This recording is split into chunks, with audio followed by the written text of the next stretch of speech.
Mes amis, bien le bonjour. On a plus d'informations au sujet du crash de l'UPS 2976. C'était en novembre dernier, le 4 novembre 2025, à Louisville, dans le Kentucky, qui est un hub très important pour UPS. Et ce qui s'est passé, si vous vous rappelez rapidement, on avait cet avion MD-11F, c'est un avion de fret. Le MD-11, c'est littéralement un DC-10 glorifié, hein, c'est le descendant donc de cet avion mythique, parfois pour les mauvaises raisons.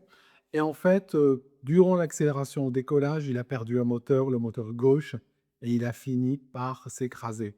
3 morts dans l'appareil lui-même, pas de passagers, forcément parce que c'est un avion de fret, mais 12 personnes sont tuées au sol, plus de nombreux blessés, plus des dégâts matériels. Alors, aujourd'hui, le NTSB américain, donc le bureau d'enquête américain, a rendu publique une vidéo. C'est la vidéo de caméras de surveillance. Rappelez-vous, à l'époque, on en avait une, mais qui était prise de loin. C'était des gens qui étaient sur la plateforme, sur l'aéroport, qui ont filmé avec un téléphone, mais on voit de loin l'appareil en train d'accélérer. Il y a énormément de feu, en particulier sur l'aile gauche. Il ne s'élève pas de beaucoup, et puis après, il va tomber plus loin. Donc aujourd'hui, on a une caméra de surveillance avec une image plus intéressante, même si vous allez voir, ça s'interrompt à un moment donné quand l'appareil sort du champ de cette caméra. Alors, ce qu'on voit dessus, c'est le MD-11 qui est en train d'accélérer. Je vais vous la montrer à plusieurs vitesses, la vitesse réelle, enfin la vitesse normale, plus des versions ralenties.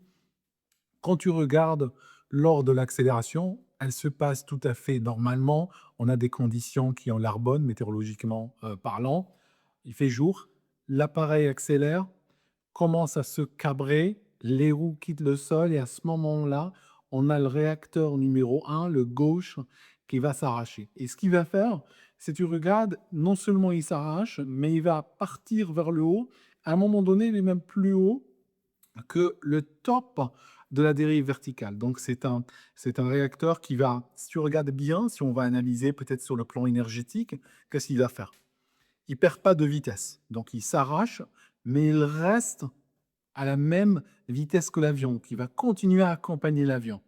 Et en plus de cela, il va monter. Donc il est en train de gagner de l'énergie après sa séparation. Ça veut dire quoi? Ça veut dire que c'est un réacteur qui est en train de fonctionner. Il n'y a pas de données sur ça, mais vraisemblablement, au moment où il a été cassé, il va, pendant, c'est très dur à dire, peut-être une seconde ou 2 ou 3, il va continuer à fournir de la poussée. C'est ce qui lui permet de se maintenir et aussi de se soulever, tu vois? Ça aurait été un objet statique, au moment où il s'arrache, il y a un vent relatif très puissant qui fera que il va partir en arrière très brutalement. Ça n'a pas été le cas. Il s'est maintenu pendant un bon moment au même niveau que l'avion et en plus, il est monté. Tournoyer sur lui-même, il a tournoyé sur lui-même, ce qui indique que l'attelage, bien entendu, à l'intérieur était en train de tourner. À un moment donné, on a la carcasse du réacteur qui tourne dans l'autre sens. Ce qui se passe, semble-t-il, c'est à ce moment-là qu'un autre réacteur a dû être endommagé parce que j'ai parlé à ce tonto, à un commandant de bord d'avions de cette catégorie, donc d'avions lourds comme Boeing 747, 777 et autres. Et puis, le constat est clair que au décollage, on peut perdre un moteur, en vol, on peut en perdre 2. On peut être en N-2 en vol et à un moment donné, on peut toujours continuer à voler. On peut même faire une remise des gaz, par exemple, en N-2. C'est assez extraordinaire là, comment on fait une remise des gaz si on a 2 moteurs de perdus. En fait, ce qu'on fait, c'est qu'on va piquer ou continuer à piquer au moment où on décide de remettre les gaz. On accélère à cause de la chute, à cause aussi des réacteurs restants qu'on a mis à fond.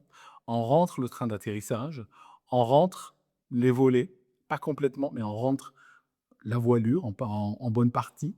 Et après, ce qu'on va faire, une fois que on a la bonne vitesse, la bonne config, on va reprendre la montée. Semble-t-il, ça marche très bien en simulateur. Dans la vraie vie, je sais pas. Donc, en tout cas, ce que je cherche à vous dire aujourd'hui, c'est que le NTSB s'approche grosso modo de la raison de cette casse. Pourquoi ce réacteur s'est arraché? Alors, je vais rapidement vous montrer grosso modo un petit dessin. Si tu veux, on a le réacteur. comme ceci, hein. Je vais faire juste un dessin comme ça. Tu as le réacteur qui est là. Le réacteur est attaché à un pylône. Tu vois, il est attaché à un pylône. L'aile commence ici, tu vois, et le pylône va comme ça. Donc, le réacteur est en avance. Si tu regardes bien, le réacteur est en avance sur l'aile. Alors, ici, ce qui nous intéresse, c'est deux points d'attache. On a un point d'attache ici, on a un point d'attache là, un point d'attache en arrière, un point d'attache en avant. Ce qui nous intéresse, c'est le point d'attache ici, en arrière. Alors, si tu veux, sur ces points d'attache, on cherche à obtenir une forme de flexibilité parce que en mécanique, en général, tout ce qui est rigide se casse, tout ce qui est flexible résiste mieux à l'effort. Si tu es dans un avion, dans une turbulence, ce que tu vas constater, c'est que les ailes bougent, c'est normal, elles sont faites pour bouger, ça permet une meilleure distribution, une meilleure résistance à l'effort. Et si tu regardes les réacteurs aussi, ils bougent, ils ont tendance à danser, tu vas les voir bouger pas beaucoup, mais tu vas voir qu'ils ont une certaine flexibilité qui leur permet de bouger. Cette flexibilité est obtenue comment? Elle est obtenue au niveau des fixations. Donc, si on regarde ici, si on regarde ce qui se passe ici, on a une sorte sur l'aile elle-même, on a une sorte d'oreille. Alors, l'oreille, dessinée en grand, comme ceci. Donc, c'est qu'une plaque en métal, ok, avec un gros trou là-dedans. Et en fait, si tu veux, l'attache là vient s'accrocher ici, hein, vient s'accrocher dedans. Mais alors attention, comment on fait pour permettre justement ce petit mouvement? Alors pour le permettre, on va faire ceci. On va prendre une sorte de bague qu'on va mettre à l'intérieur, un palier cylindrique qu'on va forcer à l'intérieur. Alors généralement, ce qu'on fait, c'est que c'est un cylindre en métal. Ce cylindre en métal, on va le faire rentrer de force à l'intérieur. Généralement, on le refroidit dans l'azote, par exemple, et on le pousse dans son logement, tu vois. En le refroidissant avec l'azote, vu que il va devenir légèrement plus petit, tu sais, la dilatation des métaux, donc quand il est refroidi, il va devenir légèrement plus petit. Quand on le force là-dedans, on presse là-dedans, dès qu'il revient à température normale, ça crée une pression formidable qui le maintient en place. Donc, et à l'intérieur de ce cylindre, on a une boule. On a une boule là-dedans. On a une boule, et dans la boule, il y a un trou, et l'axe de réacteur, l'axe de rétention plutôt, va venir ici, hein, va venir ici, passer à travers la boule. Ça donne quoi? La boule, je vais te montrer une animation du NTSB. La boule a la possibilité de bouger un peu. Donc imagine qu'elle est traversée par un axe. Ça, c'est un axe, hein, c'est un gros boulon avec un écrou comme ça.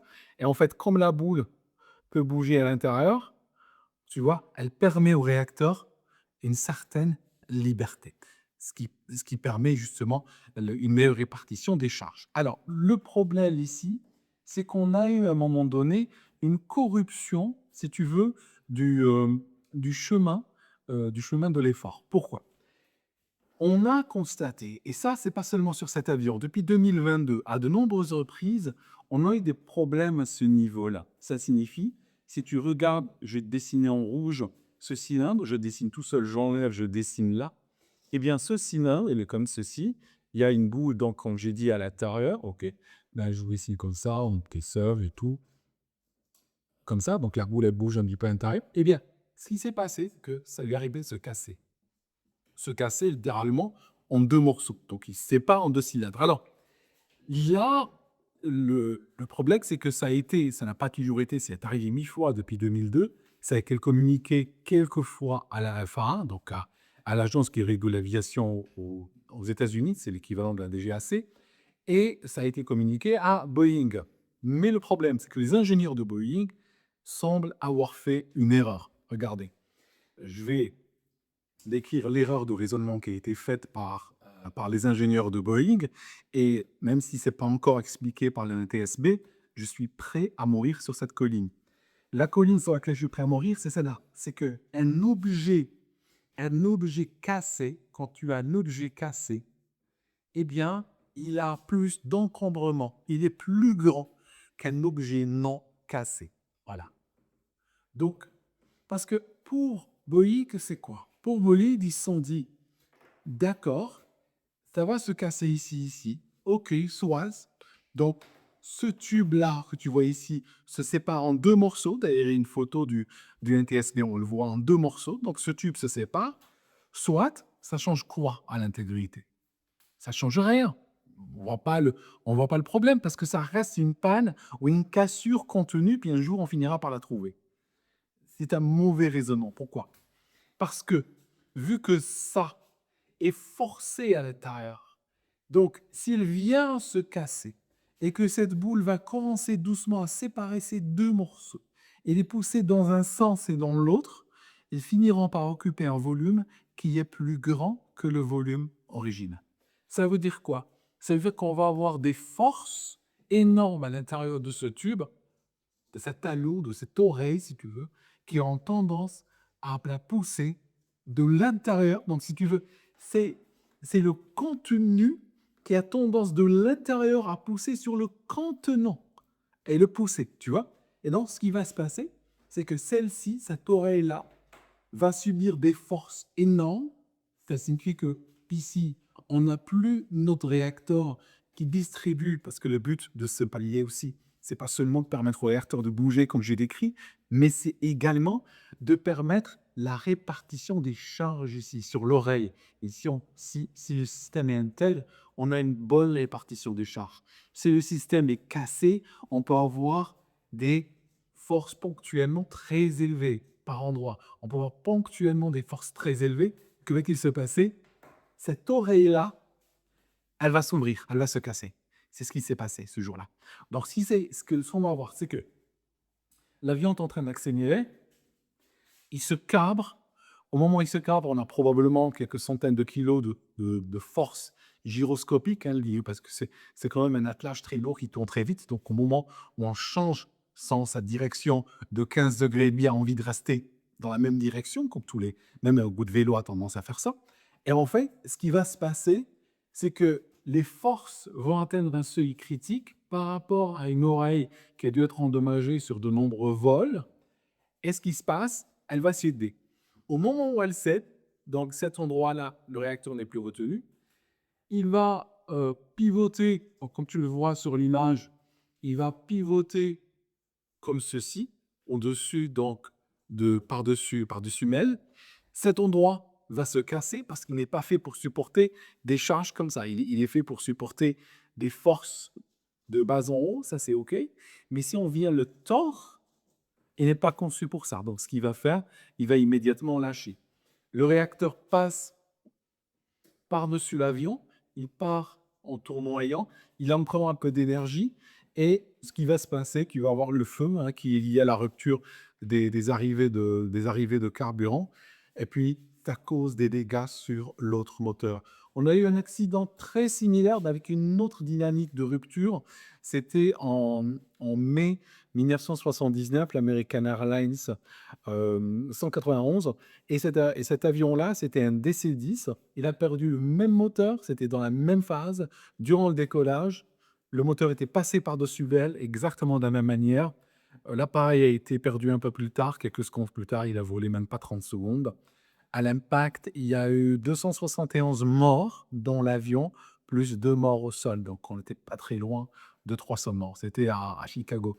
Donc, là, des années plus tard, tu vois, on a eu de coups en 70 heures. 70 heures, c'était une erreur de maintenance principalement.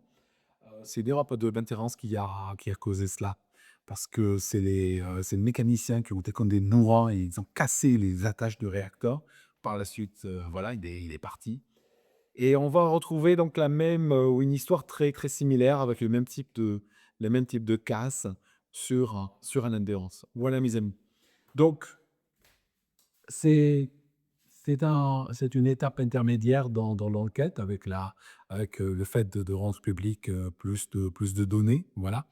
J'en parlerai encore une fois quand le rapport final sortira, peut-être dans 6 mois, peut-être dans un an, quand on aura tout le détail. Je reviendrai là-dessus. Mais ici, ce qu'on est en train de voir, c'est que Boeing et la FAA ont minimisé ça.